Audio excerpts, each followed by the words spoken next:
walang checkpoint. Pwede sino ang nag-checkpoint? Kayo mga NPA, gusto kayo? Kasi, kayo. Kayo ang mag-checkpoint. Huwag kayo mag-checkpoint. Kaya nung sabi ko, umalis kayo lahat, ito namang mga MI, NPA, MS, they are not really criminals outright. Mga revolutionary. Utak yan eh. Doon, makikiusap ako. I have to talk to my brother Muslims, pati yung NPA. Kayong mga NPA nakikinig ngayon, makinig kayo. 1970, nag-aaral ako dito sa Maynila. 1970, narinig ko si Maria Sison talking about communism. Pagtalikod ko, kami yung first batch. Ito si Bebot Bellion, yun ang Secretary of Justice. We were the first kabataang makabayan. Kasi ako, anak lang ako ng mahirap pumunta ng Mindanao. Napakahirap ang buhay namin.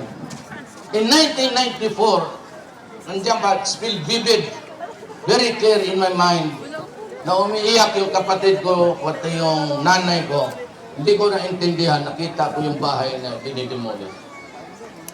Kaya sabi ko, nung nag-mayor ako, alam ko kung hanggang saan ko madukot ang sentimento ng tao. Sa Davao, walang demolisyon.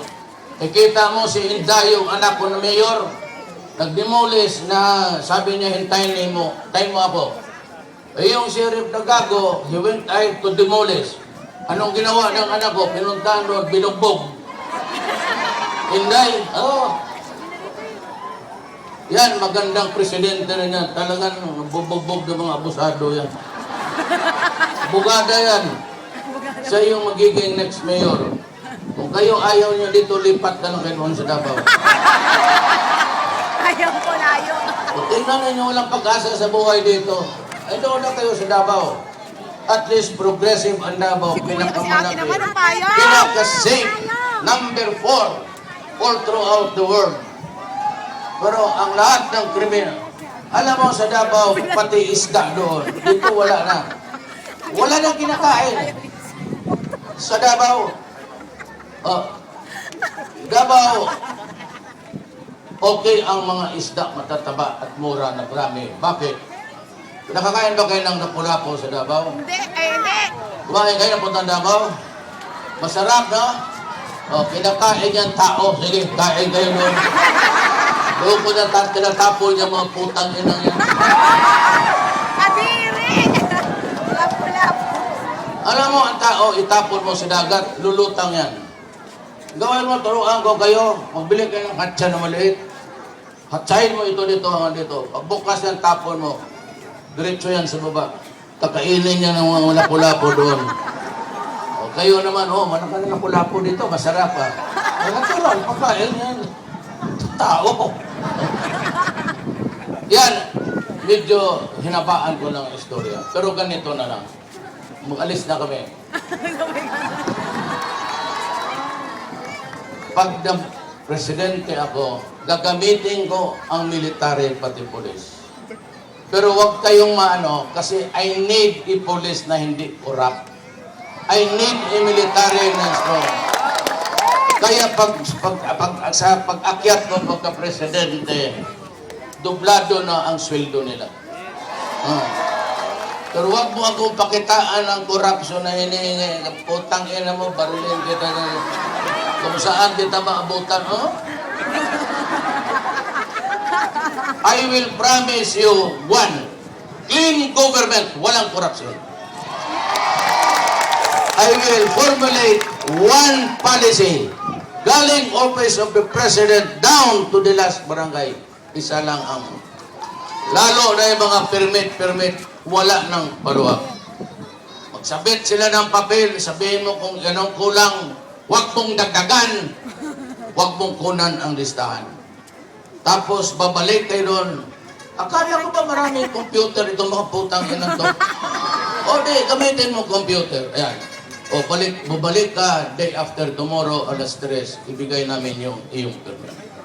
Ganon ang gusto ko buong Pilipinas. Isa lang. Isa lang talaga para hindi hirap ang mga tao. Ayaw ko na pumunta ka, makuha ka ng permit at magbibigay ka pa doon sa... No, this has to stop. This has to stop. Kayong mga picture, tatanggalin ko talaga yung bayag pa, hindi natititin ninyo. Wala ko dyan. Lahat. Pati sa syudad. Sa syudad walang problema. 3 days, balik ka. Bigay ng permit siya. Ganun katabi. 3 days permit, clearance, business permit, electrical na. Ang akin doon, walang demolition. Paalamin mo ako. Because ang tao kasi hindi aso. Hindi mo demolish mo yan dyan. Tapos, bahala ka na sa buhay mo. Putang ina kaya naghirap ang tao. Sisirain mo, di saan siya pupunta? Semeteryo. May semeteryo, puno na rin eh. Yung museum ng tatay ko, pinigay ko na sa mga tao doon. Huwag mo lang galawin ang libing ng tatay ko. Pati yung yung cremated ko si nanay ko. Huwag lang ninyo pakialaman, diyan kayo matulog. Inyo na yan. Ganun, inyo na. Ito tal. May-ari yung patay, hindi naman titindig yan. Tatay ko lang it is better served na may matakbuhan ang tao kung may ulan, mainit. Ganun ang filosofiya ko. What for? Kaya lang, sagrado, wag mo nga, kasi may mga kapatid ako. But I allow them to use the Museum of the Body. Wala nang lock. Hindi dyan kayong tira. Ito ngayon, walang korupsyon. Druga, putang ina, sabi ko lang, wag kayong kasi marami yan dito. Alam ko ba nagkikinig? Nanay, tatay, putang ina, kagaya ng Davao.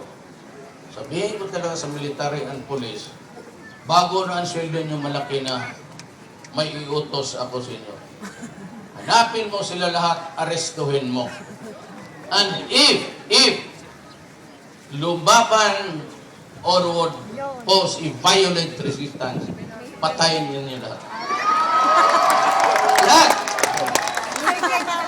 Yung pulis na hindi ko, inutosan ko na hindi niya patayin, ay putang ina, patayin kita. Kasali ka, bakit hindi mo patayin to? So, kaya dito ngayon, siguro dito sa meron talaga yan. Nag-warning lang ako sa Nag-warning lang ako sa inyo. Either kayo mga sindikato, patayin na ninyo angon kung may baril kayo. Kasi pag umabot ako pagka-presidente, ubos talaga kayo. At saka, hintuan ko na yung mga construction na malalaki. Total, ang sumasakay dyan, mayaman lang. Maglalakad naman ang pobre tao. Sige. Ang first year ko, wala akong project na infrastructure. Puro pagkain, pantawid. Pantawid, palawakin ko. At saka kayo ngayon, araw-araw ngayon po pobre, na wala na trabaho, wala lahat. Hindi mo na pakainin yan. Tingnan mo yan. Layover. Kung hindi ka kumakain, busog ka. Anong hanggapin mong hangin?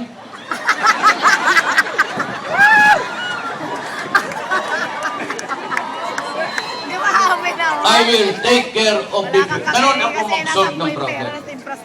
Harap pa, punta ka sa opisina ko. Pag-aralan dito. Ito ba'y anong gusto mo sa trabaho? Pag tanong ako, may nakakain na ba ito? Sa isip ko. Yung anak niya na may sakit, Payong! nakapagpunta ba ng doktor? Yung ba nag-aaral ba? Diyan lang ako ikot sa tao. Yung asawa niya, nandiyan pa ba yung asawa o iniwan yung anak o naghiwalay? Sinong who's taking care of the children? Ganun ako magtingin ng problema sa gobyerno. Maya na yung gano'n, traffic, hayaan mo na yan. Maglakad na lang tayo lahat. Alam mo kasi, kinurap nila yung MRT. Putang inang Rojas na yan. Akala ko, may-ari ng Cubao. Yung MRT, ang gumawa niyan, Sumitomo, Hapon. ang repair and maintenance binigay rin sa kanya. Naisipan ni Rojas, pera to 3 billion, tinanggal niya si Bitanggol ng manager ng MRT, pinagawa niyang korporasyon ng 4. Alam mo bakit kayo? Isang korporasyon para sa release ng train, repair. Isang korporasyon para sa electrical wiring, yung electric ang dala na. Yung isa yung tigalinis ng mga cooks.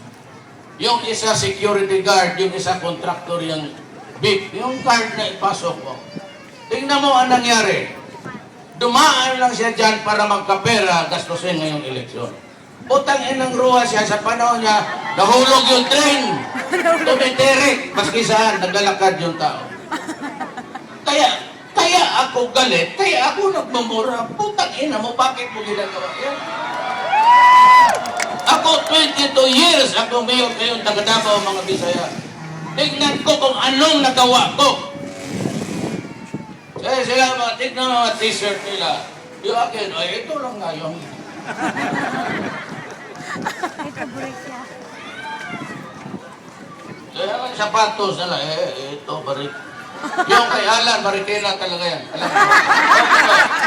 Sapatos ni Vice President, tanggalin mo. Barikena yan. Ito, magtitindig dito. Kami ay sa inyong mga pobre mahirap. Kami pag inaalala ninyo, tandaan ninyo. Ganon yung mga putang ina yun. Tumalaway ako ninyo na pag ako ang nalang presidente, ang pera ng Pilipinas safety kasi nasa bulsa ko.